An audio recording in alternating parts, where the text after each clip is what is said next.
আগের দিন বিভিন্ন প্রকার পুষ্টি সম্পর্কে বলেছিলাম, আজকে যেটা বলবো সেটা হচ্ছে পৌষ্টিকতন্ত্র সম্পর্কে। এখানে তোমাদের সিলেবাসে মানুষের পৌষ্টিকতন্ত্র আছে। তো মানুষের পৌষ্টিকতন্ত্রে পুষ্টি বলতে আগের দিন বলেছিলাম যে খাদ্য গ্রহণ থেকে শুরু করে বহিষ্করণ পর্যন্ত টোটাল 5টা পর্যায়ের মাধ্যমে মানুষের পুষ্টি সম্পন্ন হয়। তাহলে এই যে 5টা পর্যায়, এই 5টা পর্যায় যে যে অংশের মধ্যে দিয়ে ঘটে সে অংশগুলোকে একত্রে বলা হয় পৌষ্টিকতন্ত্র। তাহলে এই পৌষ্টিকতন্ত্র দুটো অংশ নিয়ে গঠিত, একটা হচ্ছে পৌষ্টিক নালী আর হচ্ছে পৌষ্টিক গ্রন্থি। তাহলে পৌষ্টিক নালী, পৌষ্টিক গ্রন্থি, এই দুটো অংশের মাধ্যমে টোটাল পুষ্টি পদ্ধতি সম্পন্ন হয়। তাহলে প্রথমে যদি দেখি পৌষ্টিক নালীগুলো সম্পর্কে, পৌষ্টিক নালী 6টা পৌষ্টিক নালী আছে। এই পৌষ্টিক নালীগুলো কি কি? প্রথমে আমরা খাদ্য গ্রহণ, মুখের মাধ্যমে খাদ্যটা গ্রহণ করছি, তাহলে মুখ একটা হচ্ছে পৌষ্টিক নালী। তাহলে মুখ, তারপর হচ্ছে গলবিল, তারপরে খাদ্য যাচ্ছে গ্রাসনালী, তারপরে সেটা যাচ্ছে পাকস্থলী, পাকস্থলীর পর শুরু হয়ে যাচ্ছে ক্ষুদ্রান্ত, ক্ষুদ্রান্তের পর হচ্ছে বৃহদন্ত। এরপরে খাদ্যের অপাচ্য অংশটা মল হিসাবে দেহের বাইরে নির্গত হয়ে যাচ্ছে পায়ের মাধ্যমে। হ্যাঁ, তাহলে এখানে পুষ্টি পদ্ধতি সম্পন্ন হলো। আর পৌষ্টিক গ্রন্থি কি কি আছে? পৌষ্টিক গ্রন্থির মধ্যে মুখের মধ্যে লালা গ্রন্থি আছে, সেটা একটা পৌষ্টিক গ্রন্থি। সবচেয়ে বড় পৌষ্টিক গ্রন্থি মানুষের হচ্ছে যকৃৎ। এই যকৃৎ হচ্ছে একটা পৌষ্টিক গ্রন্থি। এছাড়া কি এখানে আছে অগ্নাশয় আছে। আর এই পাকস্থলীর গায়ে বিভিন্ন কোষ থাকে যেগুলো পৌষ্টিক গ্রন্থি, ক্ষুদ্রান্তের গায়ে বিভিন্ন রকমের কোষ থাকে, সেইগুলো হচ্ছে পৌষ্টিক গ্রন্থি। তাহলে এইগুলো হচ্ছে টোটাল পৌষ্টিক নালী আর পৌষ্টিক গ্রন্থি। এবার এইগুলো সম্পর্কে আমাদের পড়তে হবে। প্রথমে আছে মুখ, তাই তো? প্রথমে বললাম মুখ। তাহলে মুখের ক্ষেত্রে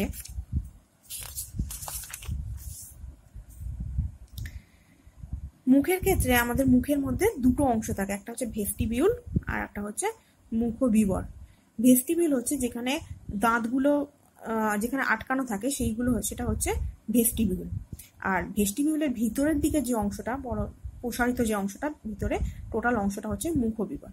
এবার মুখবিবরের মধ্যে জিভ থাকে, দাঁত থাকে, আর কি থাকে? প্যালেট থাকে। প্যালেট হচ্ছে মুখবিবরের যে ছাদ, তালুটাকে বলা থাকে, ছাদটাকে বলা হচ্ছে প্যালেট। প্যালেটের সামনের দিকে শক্ত তালু আর পিছনের দিকে নরম তালু। আর কি থাকে? একদম প্যালেটের শেষ দিকে দেখবে, হাঁ করলে দেখতে পাবে একটা ছোট মতো মাংসল পিণ্ড, মাঝখানে লম্বাটের মতো একটা মাংসল অংশ থাকে, যেটাকে বলা থাকে উভুলা। আর হচ্ছে জীব। জীবের ক্ষেত্রে জীব তো স্বাদেন্দ্রিয় আমরা জানি। আর জীবের নিচের দিকে মেঝেতে জীবটাকে উঁচু করলে দেখতে পাবে একটা খাঁজ মতো অংশ থাকে, খাঁজ দিয়ে জীবটা আটকানো থাকে, যেটাকে বলা হয় লিঙ্গুয়াল ফ্রেনুলাম। আর জিয়ার উপরের দিকে, উপরের অংশে অনেক স্বাদ কোরক থাকে। এই স্বাদ কোরকগুলোর মাধ্যমে আমরা বিভিন্ন রকম খাবারের স্বাদ পাই, যেমন অগ্রভাগে মিষ্টি, পশ্চাৎভাগে তেতো, দুপাশে অম্ল, লবণাক্ত, এরকম স্বাদগ্রাহী বিভিন্ন স্থান থাকে, টেস্ট বার্ড থাকে, স্বাদ কোরক থাকে। এবার জিহার কাজ স্বাদ গ্রহণে সাহায্য করে, খাদ্যবস্তু গলাধকরণে সাহায্য করে, কথা বলতে সাহায্য করে। জীব না থাকলে আমরা কথা বলতে পারতাম না। আর হচ্ছে কি, দাঁত থাকে। দাঁত হচ্ছে মানুষের টোটাল 32টা দাঁত থাকে। উপরের পাটি নিচের পাটি মিলিয়ে 16টা করে 32টা দাঁত। আর এই দাঁত দুবার ওঠে। একবার একদম ছোট বয়সে, শিশু বয়সে একটা দাঁত ওঠে, সেটাকে দুধে দাঁত বলে। আর পরবর্তীকালে যখন বড় হয়ে যে দাঁতটা হয় সেটা হচ্ছে স্থায়ী দাঁত। এবারে এই দাঁত 4 রকমের দাঁত হয় মানুষের ক্ষেত্রে। কি কি? ইনসাইজার, ক্যানাইন, প্রিমোলার আর হচ্ছে মোলার। এই দাঁত ইনসাইজার যে থাকে, এই ইনসাইজার, ক্যানাইন, এই 4 রকমের যে দাঁত, তাটা একটা সংকেত থাকে। অর্থাৎ সংকেত মানে কি? সংকেত মানে হচ্ছে এই যে টোটাল 32টা দাঁত থাকে, কোনটা কটা থাকে সেইটা। তাহলে ইনসাইজারের ক্ষেত্রে দেখি, যদি আমরা যদি নিচের পাটির দাঁতটাকে ধরি, নিচের পাটির অর্ধেক অংশে দেখো ইনসাইজার থাকে 2টো, ক্যানাইন থাকে 1টা, প্রিমোলার থাকে 2টো, মোলার থাকে 3টে। এরকম এগুলো পরপরই থাকে। প্রথমে ইনসাইজার 2টো, তারপরে ক্যানাইন 1টা, প্রিমোলার 2টো, মোলার 3টে। তাহলে নিচের পাটির যদি অর্ধেকটা অংশ ধরা হয়, দেখো 3টে, 4, 5, 6, 7, 8, 8টা হলো। নিচের পাটির অর্ধেকটা 8টা, আর একদিকটা 8টা, তাহলে টোটাল নিচের পাটিতে হলো 16টা। তেমনি ওপরের পাটিতেও হবে 16টা, টোটাল 32টা দাঁত। এবার এই দাঁতের সংকেতটা পড়বে কোনটা কটা করে থাকে। এবার যেহেতু মানুষের দাঁত দুবার ওঠে বললাম, দুধে দাঁত আর স্থায়ী দাঁত, সেই জন্য এদের দাঁতকে ডাইফিডন্ট বলে, ডাইফিডন্ট টিথ। আর এই 4 রকমের দাঁত থাকে বলে এদের দাঁতকে হেটেরোডন্টিড বলা থাকে। আর দাঁতটা চোয়ালের সঙ্গে আটকানো থাকে বলে সেই দাঁতকে থিকোডন্ট দাঁত বলা হয় থাকে। দাঁত তো বিভিন্ন বস্তু ছিঁড়তে, কামড়াতে, চিবোতে সাহায্য করে। এরপর টোটাল মুখবিবরের কাজ কি? খাদ্যকে গ্রহণ করলো, খাদ্যকে চেবালো এবং খাদ্যের মুখের মধ্যে লালা থাকে সেই লালাকে মিশ্রিত করে গিলতে সাহায্য করে। এর পরের যে অংশটা সেটা হচ্ছে গলবিল। গলবিলটা দেখালাম। গলবিল শুধু একটা লম্বা নালী মতো, যেটা খাদ্যবস্তুকে পরবর্তী অংশে অর্থাৎ গ্রাসনালীর মধ্যে পাঠাতে সাহায্য করে আর শ্বাসবস্তু চলাচল করতে সাহায্য করে। তাহলে এই যে গ্রাসনালীতে পৌঁছালো খাদ্যটা, গ্রাসনালীর মধ্যে যাওয়ার পর খাদ্যটা মুখবিবর থেকে খাদ্যের দ্বারাতে গ্রাসনালী কি করবে? খাদ্যকে পাঠিয়ে দেবে পাকস্থলীতে। পাকস্থলীর মধ্যে আচ্ছা, পাকস্থলী এখানে গ্রাসনালী আসছে, গ্রাসনালীর পর পাকস্থলী শুরু হয়ে যাচ্ছে। তাহলে গ্রাসনালী আর পাকস্থলী শুরু মাঝখানে যে অংশটা একটা খাঁজ থাকে, খাঁজটাকে বলা হয় কার্ডিয়াক স্ফিংটার। এখানে দেখো, দাঁড়াও দেখিয়ে দিচ্ছি কিরকম। এখানে যদি এই গ্রাসনালী নামতে থাকে, এই যে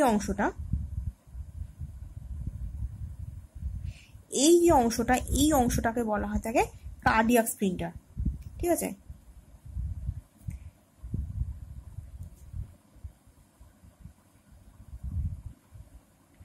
বা ইসোভেগাল স্ফিংটারও বলা হয়। ইসোভেগাল মানে হচ্ছে গ্রাসনালী, ইসোভেগালও বলা হয়।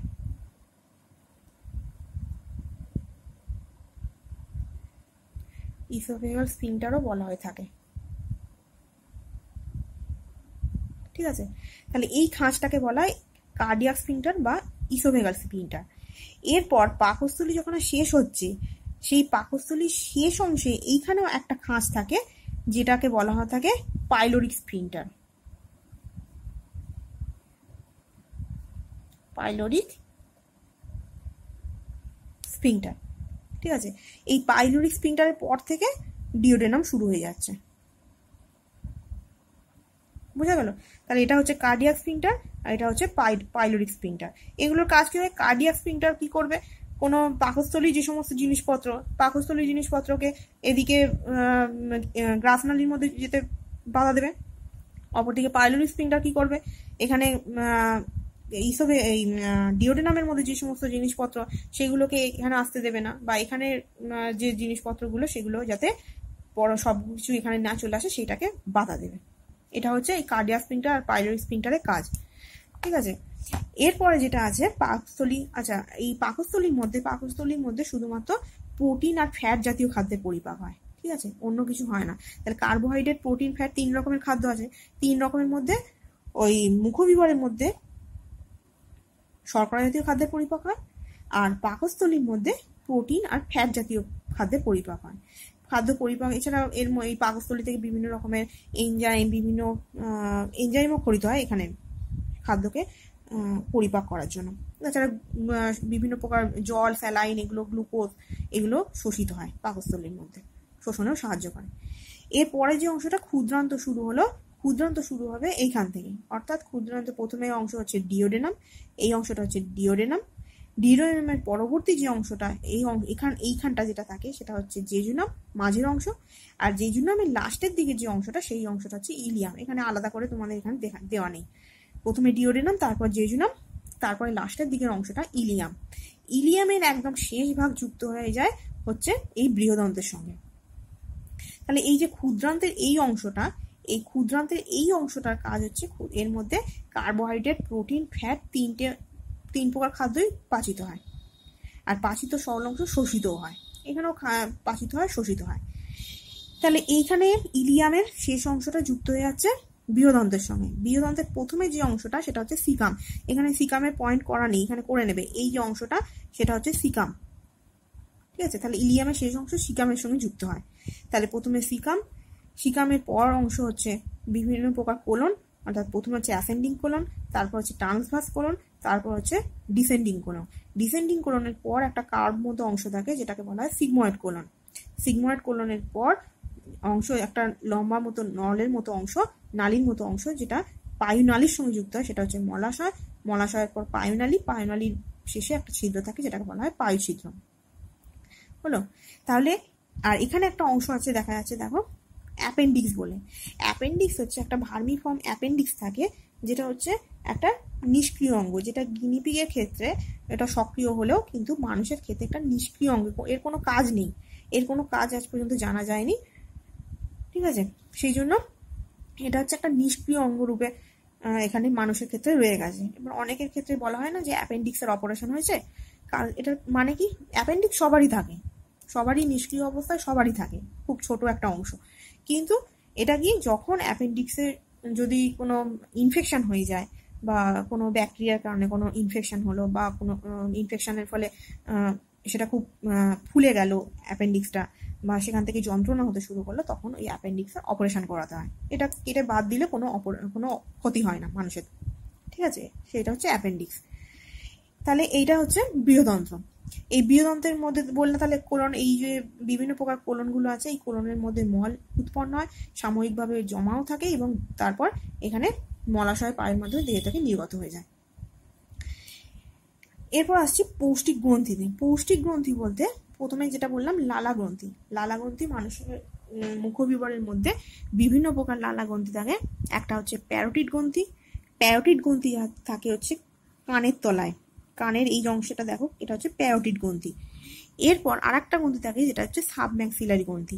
সাবম্যাক্সিলারি গ্রন্থি থাকে চোয়ালের দুপাশে, নিচের যে দাঁতের যে চোয়াল থাকে সেই চোয়ালের তলায়, চোয়ালের দুপাশে থাকে হচ্ছে সাবম্যাক্সিলারি গ্রন্থি। সাবম্যাক্সিলারি গ্রন্থিটাকেই বলা হয়, সাবম্যাক্সিলারি গ্রন্থিটাকে আর একটা সাবম্যান্ডিবুলারও বলা হয়। আর জিভের তলায় যেটা থাকে মুখগহ্বরে মেঝের মধ্যে, যেটা হচ্ছে সাবলিঙ্গুয়াল গ্রন্থি। তাহলে এই 3 রকমের হচ্ছে লালা গ্রন্থি মুখগহ্বরের মধ্যে থাকে। এই লালারসের মধ্যে, লালারস মানে শর্করা জাতীয় খাদ্য পরিপাক করে, শর্করা শ্বেতসার জাতীয়। লালারসের মধ্যে উৎসেচক থাকে টায়ালিন, যেটা শ্বেতসার জাতীয় খাদ্যকে পরিপাক করে। এছাড়া এক প্রকার এনজাইম খরিত হয় লালারসের মধ্যে থাকে, সেটা হচ্ছে লাইসোজাইম। লাইসোজাইম যে উৎসেচকটা থাকে, সেই উৎসেচকটা বিভিন্ন প্রকার ব্যাকটেরিয়াদের নষ্ট করে দেয়। তারপর আসছে যকৃৎ। যকৃৎ বললাম সবচেয়ে বড় পৌষ্টিক গ্রন্থি হচ্ছে যকৃৎ। এই যকৃতের মধ্যে কি থাকে, যকৃতের মধ্যে পিত্ত উৎপন্ন হয়। ঠিক আছে, যকৃতের মধ্যে পিত্ত উৎপন্ন হওয়ার পর যকৃতের নিচের দিকে একটা অংশ দেখতে পাচ্ছি, সেটা হচ্ছে পিত্তাশয়, বা এটা গল ব্লাডার বলা হয়, পিত্তাশয় বা গল ব্লাডার।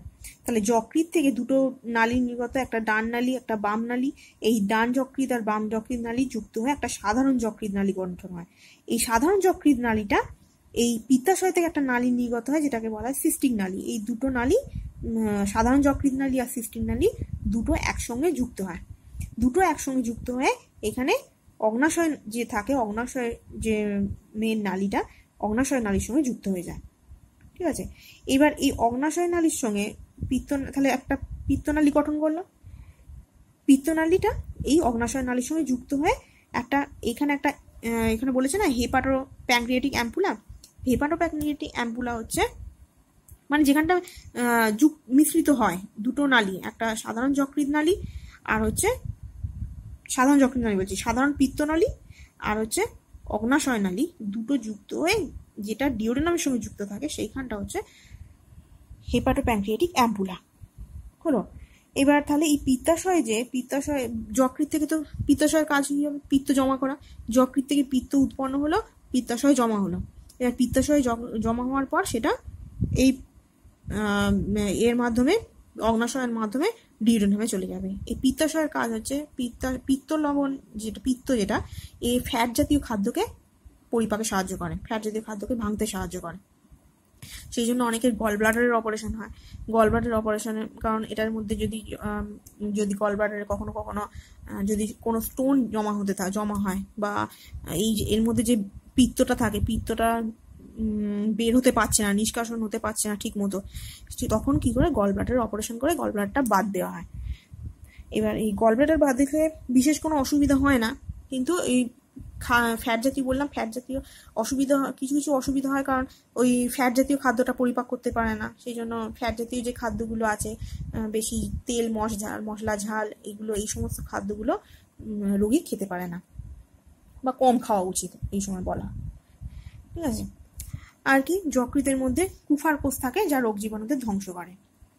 এরপর আসছে অগ্নাশয়। অগ্নাশয় হচ্ছে বললাম অগ্নাশয় একটা মিশ্রগ্রন্থি। মিশ্রগ্রন্থি কারণ কি? মিশ্রগ্রন্থি কারণ বলেছে এটার মধ্যে অন্তঃক্ষরা কোষ আর বহিঃক্ষরা কোষ দু রকমের কোষই থাকে বলে এটাকে অগ্নাশয়কে মিশ্রগ্রন্থি বলা হয়। এখান থেকে এই অগ্নাশয় থেকে হরমোনও খরিত, দুটো হরমোন খরিত হয়, একটা হচ্ছে ইনসুলিন আর একটা হচ্ছে গ্লুকাগন। হলো অগ্নাশয়ে কিন্তু এই 3 রকম খাদ্যকেই পরিপাকে সাহায্য করে, কার্বোহাইড্রেট, প্রোটিন, ফ্যাট। অগ্নাশয়ের মাঝে একটা প্রধান নালী থাকে, সেটাকে বলা হয় থাকে উইরসাম নালী। এই উইরসাম নালীটি যখন বললাম সাধারণ পিত্তনালীর সঙ্গে যুক্ত হয়ে অ্যাম্পুলা ভাটার গঠন করে, যেটা ডিওডেনামের সঙ্গে যুক্ত থাকে। তাহলে এই যে অগ্নাশয়, যকৃৎ এগুলো ছাড়া আর মুখবিবর এগুলো ছাড়া যে আরো 2 রকমের গ্রন্থি থাকে, যেটা বললাম পাকস্থলী প্রাচীরে বিভিন্ন রকম কোষ থাকে। একটাকে বলা হচ্ছে পাকগ্রন্থি। পাকস্থলী প্রাচীরে যেগুলো থাকে সেটা থেকে মিউকাস খরিত হয়, পেপসিন খরিত হয়, এগুলো বিভিন্ন উৎসেচক, ঠিক আছে, পেপসিন খরিত হয়, কিংবা অক্সিনোটিক কোষ যেটা থাকে সেটা থেকে এইসিএল খরিত হয়। আর আন্ত্রিক গ্রন্থি কি? আন্ত্রিক গ্রন্থি ক্ষুদ্রান্তের প্রাচীরে থাকে আন্ত্রিক গ্রন্থি, যেখানে 3 রকমের কোষ থাকে, গবলেট কোষ, ব্রুনারের গ্রন্থি আর আর্জেন্টোফিন কোষ। যেটা থেকে একটা থেকে গবলেট কোষ থেকে মিউকাস, আর্জেন্টোফিন থেকে সিক্রেটিং হরমোন, আর ব্রুনারের গ্রন্থি থেকে মিউকাস আর উৎসেচক খরিত হয়। তাহলে এটা হলো টোটাল পরিপাক তন্ত্র মানুষের ক্ষেত্রে। এইগুলো নিয়ে পরিপাক তন্ত্র। তাহলে মানুষের পৌষ্টিক তন্ত্র আঁকাটা তোমরা ভালো করে প্র্যাকটিস করবে, আর মেন পয়েন্টসগুলো দেখে নেবে ভালো করে, কোনটার কি কাজ সেগুলো। কিছু অসুবিধা থাকলে আমাকে জিজ্ঞেস করবে।